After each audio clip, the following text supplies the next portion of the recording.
ये base model है, ये बेस है। एक फ्रेशर के लिए बता रहा हूँ। अगर आप हाई एक्सपीरियंस्ड हैं तो बॉस आपको अब तक बहुत बड़े लेवल पर बूस्ट अप कर देना चाहिए अपने आप को। क्योंकि ये झूठा दिलासा देकर अपने बिजनेस को बिल्ड करना नहीं। आपके अंदर वो सुपर पावर है, आपके अंदर वो यूनिकनेस है। क्योंकि अगर आपने अपने अंदर झांका, मोटिवेशन की आपको कोई जरूरत नहीं है फर्स्ट ऑफ ऑल। क्योंकि अगर आपका व्हाई क्लियर है, मोटिवेशन की नीड वहां होती है जहां पर कुछ नौसिखिए हमारे साथ आ जाएं और वो बिल्कुल ही हर चीज में ना ना ना ना ना करते रहते हैं। अगर वो बार बार ना ना ना करते रहते हैं तो यहाँ पर एक बात आपको समझनी पड़ेगी, उसका साथ आपको छोड़ना पड़ेगा। और आपको ऐसे व्यक्ति की तलाश करनी है जो हर प्रॉब्लम के आगे सॉल्यूशन खड़ा कर दे। हर प्रॉब्लम के आगे सॉल्यूशन जो बोलेगा यार ये प्रॉब्लम है, यार ये प्रॉब्लम है, यार ये प्रॉब्लम है, वो बंदा अपने पूरे जीवन काल के अंतर्गत केवल और केवल समस्याओं से ही घिरा रहेगा, कभी भी वो विकास नहीं कर सकता। और वहीं दूसरी ओर एक ऐसा व्यक्ति आपको मिलेगा, अच्छा प्रॉब्लम है मेरे पास सॉल्यूशन है, अच्छा प्रॉब्लम है मेरे पास सॉल्यूशन है। सॉल्यूशन देने वाला पर्सन, पहली बात तो आपको खुद को सॉल्यूशन देने वाला बनना है। कोई भी बड़ी प्रॉब्लम होती है, मैं मानता हूँ प्रॉब्लम के बिना लाइफ चलती नहीं है, प्रॉब्लम बहुत अच्छा पार्ट है हमारी लाइफ का। लेकिन वो प्रॉब्लम है तो उसका सॉल्यूशन भी उसी प्रॉब्लम के इर्द गिर्द है। चिंता और चिता में बस इतना फर्क है कि जो लोग दार्शनिक रूप से चिंतन करते हैं, अपनी मैथोलॉजी से, अपने डिस्कशन से चिंतन करते वक्त किसी भी समस्या का समाधान आराम से निकल जाता है। विचारों का भंडार हमारे मस्तिष्क के अंदर ऑलरेडी है, बाय बर्थ है। ये किसी किताब में सीखने की आपको जरूरत नहीं है, ये बाय बर्थ आपके अंदर है। आपके पंच तत्वों में अगर मैं आध्यात्मिक हो जाऊं या बाबा जी बन जाऊं इस समय पर मीटिंग के टाइम पीरियड में, तो प्राचीन काल में पता नहीं कितने सारे आपके जन्म जा चुके हैं। इस धरती पर आपने पता नहीं कितना कुछ सीखा है और वो सब कुछ सीखा हुआ आपके ब्रेन में है। उसको बस अवचेतन से चेतन करने की जरूरत है, सीखने की जरूरत है। आप 10% सीखते हैं, नेचर आपको 20% एडवांस में कुछ ना कुछ आपको देना स्टार्ट कर देता है। लेकिन आप अगर 10% भी एफर्ट्स नहीं लगाएंगे तो नेचर 20 छोड़ो 1% भी आपको बेनिफिट प्रोवाइड नहीं कराएगा। फेलियर में और सक्सेस में केवल इतना सा अंतर है कि वो अपना 100% देता है, अगर 99% भी वो कर रहा है तो भी वो फेलियर है। आप अपने ऊपर बिलीव रखें, आपके ऊपर लोग बिलीव करेंगे। ध्यान रखिएगा, हमारी अपनी थिंकिंग ऐसी है कि यार लोग मेरे साथ ज्वाइन करें और वो मेरे बिजनेस के साथ कनेक्ट हो जाए और वो आगे बढ़े, मैं उनको आगे बढ़ाऊं। लेकिन आपकी जो आइडियोलॉजी है, आपका जो अपना बिहेवियर ऑफ सेंस है, आपके पास जो अपना सुपर पावर है, वो सुपर पावर आप खुद हो और कोई नहीं है। जो भी व्यक्ति आपकी एनर्जी को देखता है कि यार ये किस एनर्जी से वर्क कर रहा है, इसकी एनर्जी लेवल क्या है, इसको बिजनेस की कितनी नॉलेज है, यहां पर डिपेंड करता है। यहां पर डिपेंड करता है कि आप अपने आप को कहां पर, किस लेवल पर, किस बेंचमार्क तक लेके जाएंगे। लिस्ट कभी खत्म नहीं होती सर, ये एक छोटा सा बहाना है कि लिस्ट खत्म हो जाती है। लिस्ट तो अनंत है, अनंत का मतलब अनंत। ये धरती जब तक रहेगी, लोग पैदा होते रहेंगे और लोग पैदा होते रहेंगे तो लिस्ट बनती रहेगी। आने वाला समय बड़े पैमाने पर आप लोगों के लिए है और वही चीज आप लोगों को समझनी है। आपको कोई रिजेक्ट करता है, ये उसकी बदनसीबी है, वो दुर्भाग्य हो रहा उस व्यक्ति का, मान लीजिए, क्योंकि हो सकता है उसको कुछ और अच्छा लग रहा हो। लेकिन अगर आपने अपना विजन अच्छा रखा है, क्लियर रखा है, किसी के साथ दुश्मनी नहीं करनी, किसी को बुरा भला नहीं बोलना, किसी के साथ अपना बिहेवियर बिगाड़ना नहीं है। जो आपके साथ वर्क कर रहा है उसके साथ आपको उस लेवल पर वर्क करना है कि उसकी सक्सेस आपकी रेस्पॉन्सिबिलिटी होनी चाहिए। जो आपके साथ कनेक्ट नहीं हो पा रहा है, वर्क नहीं कर रहा है, वो आपका तब भी फ्रेंड होना चाहिए, क्योंकि उसको फ्रेंड इसलिए रखना है इंसाने के लिए। यहाँ पर मैं एटीट्यूड नहीं, ग्रेटिट्यूड की बात करूंगा। आपकी सफलता के तमाचे उसके मुंह पे ऐसे लगने चाहिए कि यार इस बंदे को मैंने रिजेक्ट करके बहुत बड़ी नुकसान कर लिया। यार अगर मैं इसके साथ रेगुलर होता तो आज भी मेरी लाइफस्टाइल ऐसी होती जैसी आज इसकी। यहाँ पर इस इंडस्ट्री में बहुत सारे ऐसे बहुत सारे ऐसे रिजल्ट निकले हैं। ऑर्डिनरी से ऑर्डिनरी पर्सन, बिल्कुल लो लेवल का पर्सन, यहाँ पर हर कैटेगरी की मैं बात करूंगा। अनपढ़ और पढ़ा लिखा। एक पढ़े लिखे की अगर मैं आपको छोटी सी स्टोरी बताऊं, एक लड़का है, 10th पास था। 10th पास लड़का था, डायरेक्ट सेलिंग में ज्वाइन किया और 10th पास को कितनी नॉलेज होगी ये भगवान जाने।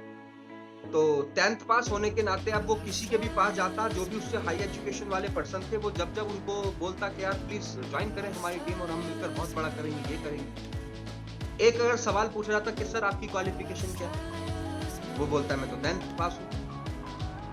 वो कहता हम आपको क्यों ज्वाइन करें यार, तुम्हारा लेवल हमारे लेवल पर नहीं है, तुम्हारा स्टैंड नहीं है हमारे लेवल पर। आज वो जो 10th पास लड़का था वो करोड़पति, ऑडी, BMW, मर्सिडीज, इन गाड़ियों को वो ऑलरेडी यूज कर चुका है, मेंटेन कर चुका है और अपनी लाइफ को luxury life, extra ordinary life वो उसने बना चुका है। और जो पर्सन्स उसको रिजेक्ट करते हैं, जो पर्सन्स ने उसको अवॉइड किया था, उसके प्रपोजल्स को एक्सेप्ट नहीं किया था, आज वो पर्सन कहीं पर 8 बाय 8 यानी कि 8 सुबह के 8 बजे से रात के 8 बजे तक की जॉब कर रहे हैं और मंथली उनकी 70 1 लाख इतनी ही इनकम, इससे ऊपर नहीं जा पाए बेचारे, क्योंकि आज के डेट में 1 लाख रुपए सरवाइव करने के लिए चाहिए। अगर आप किसी NCR जैसी जगह पर रहते हैं और आपकी मंथली इनकम 1 लाख रुपए है तो वो सर्वाइवल इनकम है। ध्यान रखिएगा, सर्वाइवल मोड पर रहना अपने आप में अभिशाप है। मिडिल क्लास फैमिली के जो पर्सन होते हैं, ना ही तो वो खुलकर लाइफ को जी पाते हैं, क्योंकि उनकी सोसाइटी उनके ऊपर नजर गाड़े रखती है कि इसने कपड़े कैसे पहने हैं, इसके पास कार कौन सी है, इसके बच्चे कौन से स्कूल में जा रहे हैं, इनका लाइफ स्टाइल क्या है। ये सारी चीजें इंपॉर्टेंट हैं लाइफ में और इन सब चीजों से ही समाज में हम अगर बात करें तो एक स्तर बनता है, एक स्टेटस बनता है। सोसाइटी में आपको अपना स्टेटस बनाना पड़ेगा। हमारे पिताजी किस स्टेटस से बिलोंग करते हैं उससे हमें मतलब नहीं है। अगर हमारे पिताजी का अच्छा स्टेटस है तो हमें कम से कम इतना करना चाहिए कि हम उनके नाम को रोशन करें और उनका स्टेटस दुगना कर दें। अगर उनका कोई स्टेटस नहीं बन पाया किसी कारणवश, तो भी हमें हमारे मन में किसी प्रकार की गिलानी नहीं होनी चाहिए। हमें अपनी जिम्मेदारियों को समझते हुए आगे बढ़कर ये कदम उठाना चाहिए कि हम अपने परिवार में एक ऐसे व्यक्ति बनकर उभरेंगे जिस व्यक्ति ने इस पूरे जो कल्चर चल रहा तब तक, फैमिली का कल्चर चल रहा था, पीढ़ी दर पीढ़ी उस परिवार में कोई विकसित नहीं हुआ था, आज वो परिवार का वो लड़का, वो लड़की, उसने 7 पीढ़ी से चलती आ रही मिडिल क्लास की जो लाइफ स्टाइल थी उसको चेंज कर दिया और एक्सट्रीम लेवल पर उसको लेके। ये डेडिकेशन जब आपके अंदर आता है तो रिजेक्शंस, प्रॉब्लम, ये कोई मल्टीपल प्रॉब्लम हो उसकी तरफ ध्यान नहीं जाता। आप एक वो तेज तर्रार रेस में जीतने वाले घोड़े बन जाते हो जिसके इधर भी पट्टी है और इधर भी पट्टी है। उसको केवल एक चीज दिख रही है, अपना लक्ष्य। उसको पता है कि दौड़ने वाले हजारों हैं, लाखों हैं, करोड़ों हैं, लेकिन इन लाखों करोड़ों की भीड़ से मुझे आगे निकलना है। इन लाखों करोड़ों की भीड़ से जब मैं आगे निकल के दिखाऊंगा तब जाकर मैं अपने स्टेटस को बिलोंग कर पाऊंगा, तब जाकर मैं अपने आप को बिल्ड कर पाऊंगा। आप फिर प्लान भी शो करोगे, आप फील्ड पर भी जाओगे, आप लोगों का फॉलोअप भी करोगे, आप लोगों को इंकरेज भी करोगे। जो आपके साथ आए और डिमोटिवेट होकर चुपचाप बैठ गए, आप उन तक को फॉलो करोगे। ये सारे सिस्टम्स जब होते हैं जब आपका वाई क्लियर होता है। तो कहीं ना कहीं अगर आपका बिजनेस अभी तक नहीं ग्रो हुआ है तो आपको अपने बिजनेस में वाई ढूंढना चाहिए कि मुझे इस कारण करना है। गोल अगर आपने डिसाइड नहीं किया है तो आपको अपना गोल अभी तक डिसाइड कर लेना चाहिए। गोल के लाइफ स्टाइल का जो मैटर है वो गोल से बहुत ज्यादा बिलोंग करता है। तो 2 चीज हैं, पहला वाई और गोल। ये दोनों चीज जब कम्युनिकेट हो जाती हैं तो आपका ओरा, आपके चारों ओर की बातें, आपके पंच तत्व, ये सब लोग, प्रकृति, एनवायरनमेंट कंप्लीटली आपके फेवर में हो जाते हैं।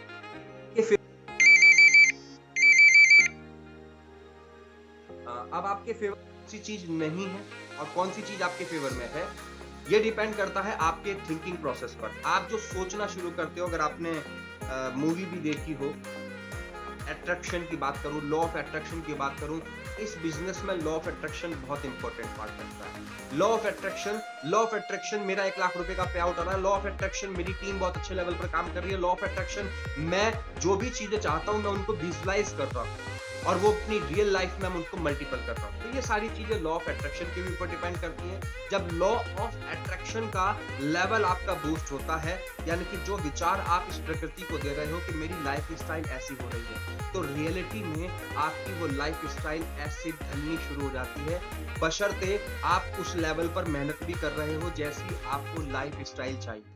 ये प्रॉपर तरीके से मेंटेनेंस होना चाहिए। लॉ ऑफ अट्रैक्शन अपनी जगह है। अगर आप खाट में पड़े हुए हैं, बेड पर पड़े हुए हैं, लॉ ऑफ अट्रैक्शन की गुणगान गा रहे हैं कि भाई मैंने लॉ ऑफ अट्रैक्शन देख लिया, अब मुझे लखपति, करोड़पति, अरबपति बनने से कोई नहीं रोक सकता, बस मैं करोड़पति बनने के सपने देखता रहूं, मैं कोई भी एफर्ट्स, इंडिविजुअली एफर्ट्स ना लगाऊं, उस कंडीशन में लॉ ऑफ अट्रैक्शन छोड़ो, उसका बाप भी कुछ नहीं कर पाएगा, वो बस ख्याली पुलाव होंगे।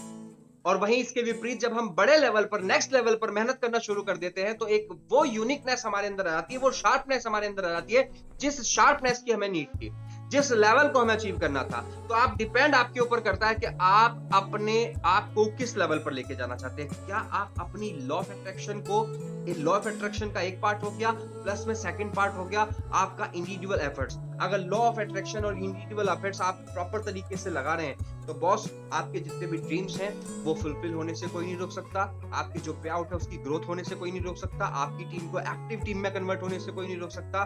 सारे सिम्टम्स, सारे समीकरण आपके पक्ष में बनना स्टार्ट हो जाएंगे। हर वो चीज जो कहीं नेगेटिव लगती थी, हर वो समस्या जो बहुत बड़ी लगती थी, वो छोटी सी लगने लग जाएगी।